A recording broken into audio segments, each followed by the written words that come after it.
Hello all. कैसे हो साहब? क्या हाल चाल? कोविड 19 में एक और नया अपडेट।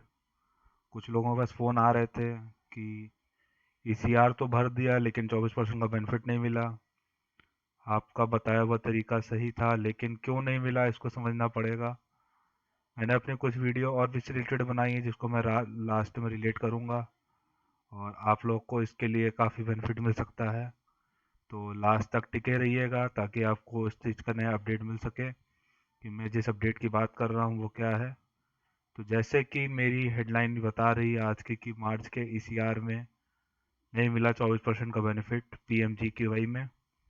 ये वही ईपीएफओ की स्कीम है जो 24% का बेनिफिट जो मिलना है एम्प्लॉई का एम्प्लॉयर को, तो उसको अपनी जेब से ना जमा करके आपकी 12% सीधा सीधा उसको बचाएगा। और वो 12% जो है मोदी जी देंगे, यानी कि फाइनेंस मिनिस्टर दे रही है।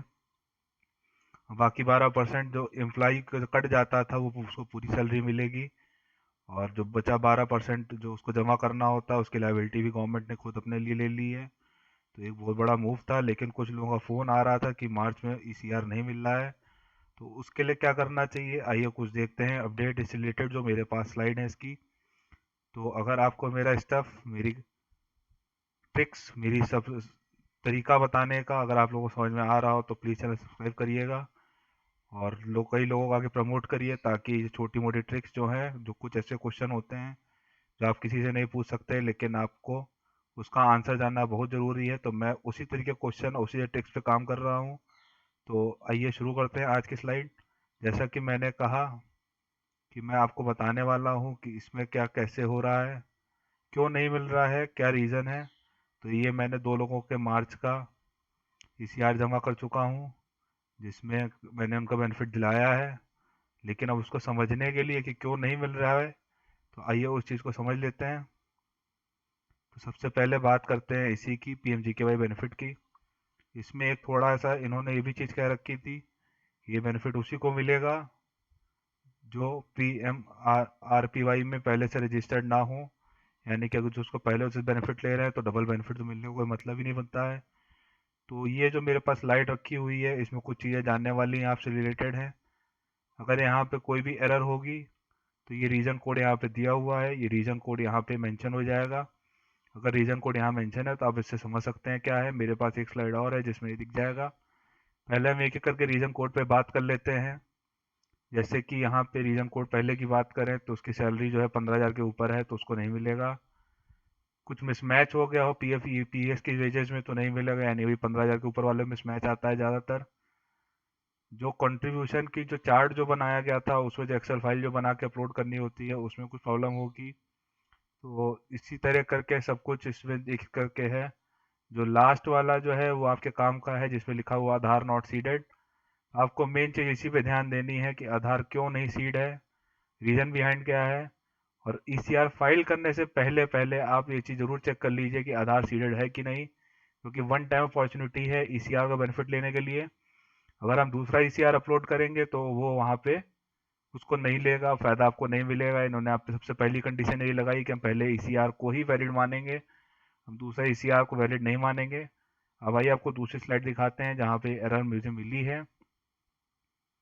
चूंकि ये एम्प्लॉय यहाँ से छोड़ के जा चुका था तो मुझे ध्यान नहीं दिया था। जो एम्प्लॉय छोड़ के चला गया है तो उसका यहाँ पे बेनिफिट नहीं मिला है इसको। और जो ऊपर वाला जो है उसमें उसके में वो नया ऐड है तो उससे कोई मतलब नहीं है। हमारी जो मेन बात है वो इसी पे है, GK 10007 पे, क्योंकि इस पे आधार नहीं सीड हुआ था। तो यहाँ पे जो ये लिखा हुआ है ये कोड आपको मिलेगा, यहाँ पे ये मिलेगा। इससे हम देख सकते हैं प्रॉब्लम क्या है। और बात करें बेनिफिट जिसको मिल जाएगा उसके बेनिफिट जो रहेगा इस तरह PMGKY लिख के आ जाएगा। डेट मीन्स उसको बेनिफिट मिल गया है। और जिसमें डैश है वो पुराने नहीं है, मतलब वो लगातार उसमें नहीं है। एक और बेसिक बात इसमें आपको क्लियर कर दूं, यहाँ पे कुछ लोग का ये भी सोचना है कि मेरा मार्च में बंदा ऐड कर लेते हैं और मार्च अप्रैल मई 3 महीने का तो ईपीएफ जो जमा होगा वो तो जमा हो ही जाएगा।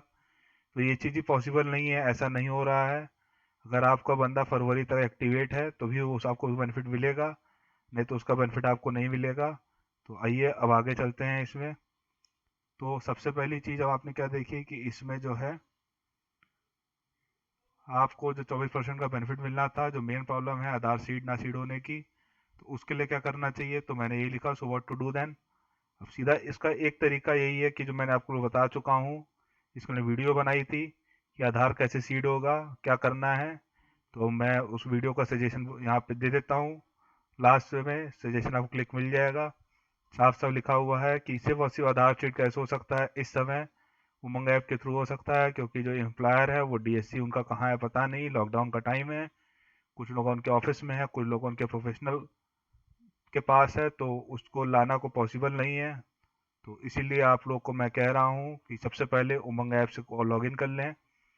एक छोटी सी ट्रिक और बता देता हूँ उमंग ऐप की, इसमें वीडियो बनाने वाला हूँ, कि अगर उमंग ऐप से आप अगर इसको लिंक नहीं कर पा रहे हैं, तो उसका सबसे बड़ा रीज़न जो मुझे समझ में आया अभी तक, वो ये है कि आपका जो यूएन नंबर है वो एक्टिव नहीं है। सबसे पहले उसको एक्टिव करिए, उसके बाद उमंग ऐप से इसको लिंक करने की कोशिश कीजिए, एक बार में हो जाएगा। मैं भी परेशान था, मुझे भी ट्रिक खुद मैंने सीखी है। तो इसी तरह कुछ ट्रिक्स, कुछ तरीके आप लोगों को मैं अपडेट करता रहूँगा। तब तक के लिए आप लोग को और नए वीडियो और नए स्टेप पाने के लिए, मेरे साथ जुड़े रहने के लिए आपको सब्सक्राइब करिए, सब्सक्राइब करते रहिए और आगे फॉरवर्ड करिए और इसी से इसका बेनिफिट लीजिए। तब तक के लिए टिल देन टाटा।